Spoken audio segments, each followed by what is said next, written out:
In the bustling coffee shop, Sarah's weary face reflects the bitter sting of betrayal as she confronts Mark, her former ally. Mark squirms under the weight of Sarah's accusation, his averted gaze a silent admission of guilt.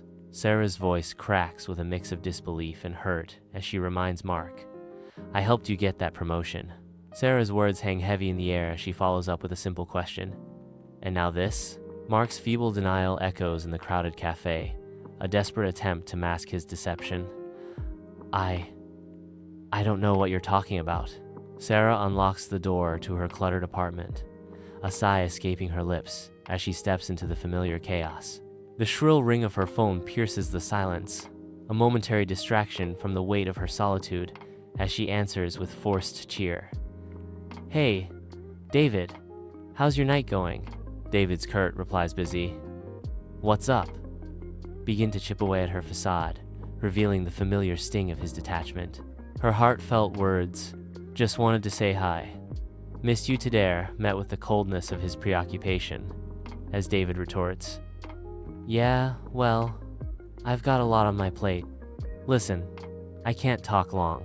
The conversation sputters to an end, his indifferent, "Yeah, you too," by echoing in the silence after she says okay, "Love you," leaving Sarah to grapple with the familiar ache in her chest.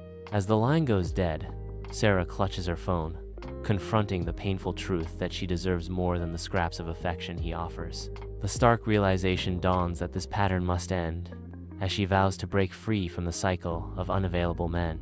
In a bustling park cleanup, Sarah's hopeful spirit clashes with an unforeseen storm of suspicion.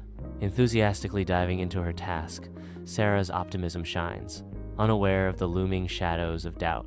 As a valuable item vanishes, accusatory eyes turn towards Sarah, shattering her sense of belonging.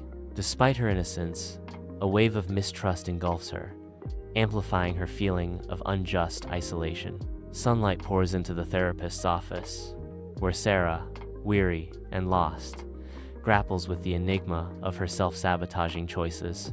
In a raw moment of introspection, Sarah confesses, I don't understand why I keep making the same mistakes." Sarah laments, "Every time I think I'm on the right track, I mess it all up.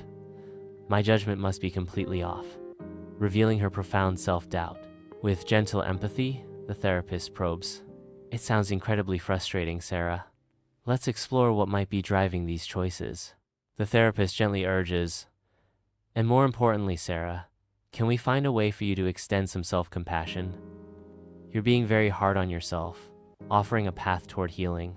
In the dimly lit bar, Emily and Sarah find themselves amidst a sea of murmurs and clinking glasses, their expressions a mix of concern and weariness.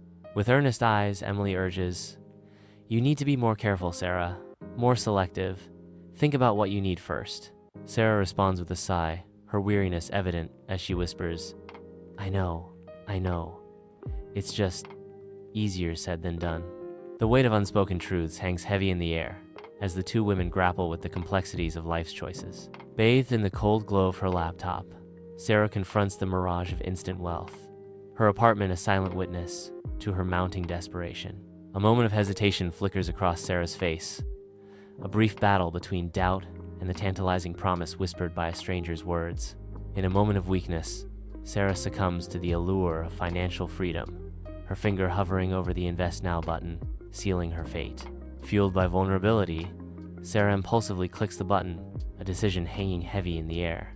Weeks later, Sarah's apartment is shrouded in gloom, sunlight feebly attempting to penetrate the drawn blinds, painting a portrait of despair.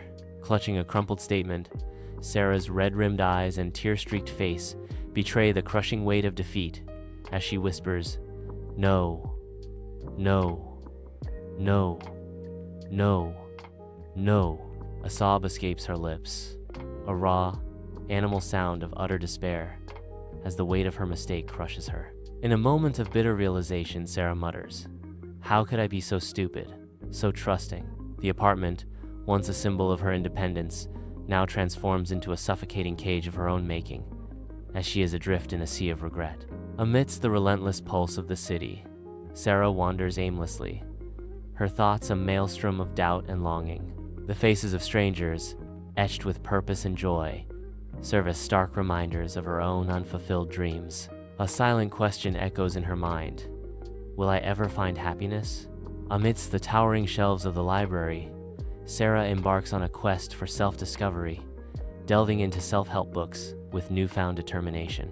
Sarah actively participates in decision-making workshops, her eyes reflecting a mix of hope and trepidation as she seeks to reshape her destiny. With each step, Sarah challenges her negative beliefs, emerging from the shadows of doubt and embracing the light of self-acceptance. This marks a pivotal moment in Sarah's journey of self-improvement, where she begins to take ownership of her choices and rewrite the narrative of her life.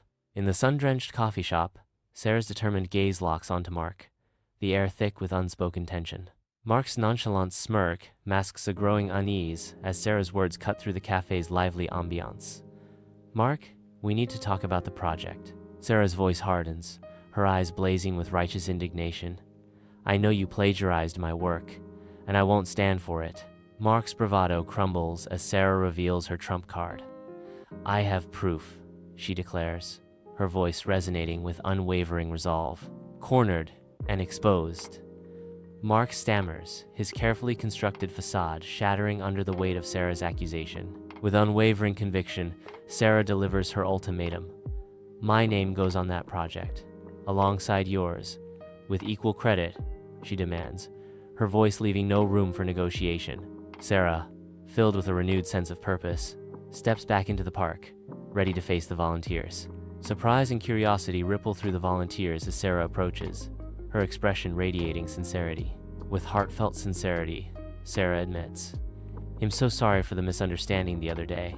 I was wrong, and I've learned from it. I want to help in any way I can.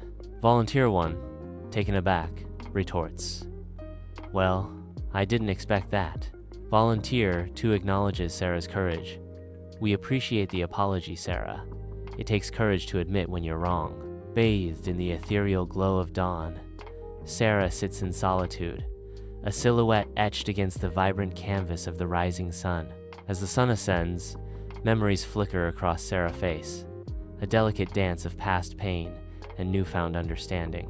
In a moment of profound clarity, the weight of past burdens lifts, replaced by a radiant sense of empowerment and the resolute strength to shape a brighter tomorrow. As the golden light embraces her, Sarah is imbued with the quiet confidence that she has the strength to make better choices and create a brighter future.